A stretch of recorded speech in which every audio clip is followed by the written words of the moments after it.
Τρία από τα είδη serve που χρησιμοποιούμε στο pickleball.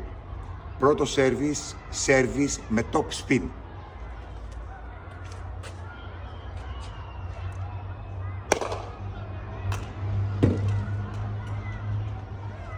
Δεύτερο service, slice serve.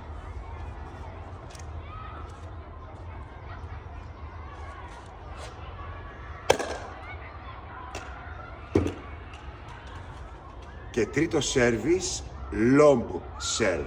Service δηλαδή με λόμπα.